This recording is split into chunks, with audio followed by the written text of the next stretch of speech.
Tonight, the North Carolina Bar Association is moving to block a Raleigh attorney from handling any client money in response to his arrest and charges of both embezzlement and elder exploitation. CBS 17's Shabnam Dinesh is at the North Carolina Bar in Raleigh, where Corey Kiger is also facing sanctions from that organization. Yeah, the North Carolina State Bar Association is asking the court to prevent Kiger from accessing any client accounts or serve in any kind of fiduciary capacity. They're also asking for all client records and reports. One of those clients, Chris Woodard, says she paid Kiger $3,500 to help with her mother's divorce.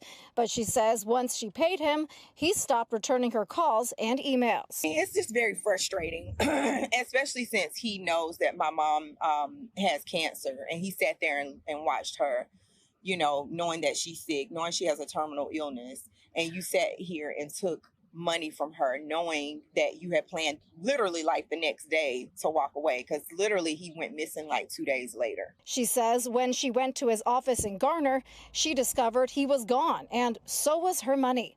Woodard has filed a bar complaint and says she's considering additional legal action against his former law partner. I don't know who's honest here at this point and who's not. But like I said, they had 5-star reviews up until this point, so it could be that, you know, he knew nothing about it and maybe he had a mental break or something, but I just feel like financially somebody has to be responsible. We stopped by Kiger's Raleigh home to get his side, but no one answered. In Durham, Kiger is accused of embezzling $750,000 from a real estate transaction where he was representing the buyer. The Bar Association says this started back on August 7th when Kiger received $765,000 in his attorney trust account. The bar says he issued a check for the remainder of the mortgage to the seller on August 22nd. But when the seller went to cash the check on August 29th, it bounced. Investigators say sometime between August 7th and the 29th, Kiger moved $925,000 to his Robinhood account and $50,000 to his national financial account, leaving just $3,000 in the trust account. That seller is now suing Kiger in civil court.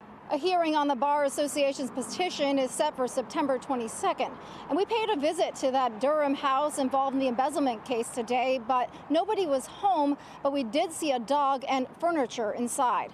That civil case is set for October 6th in court. Reporting at the North Carolina State Bar, Shabnam Dinesh, CBS 17 News.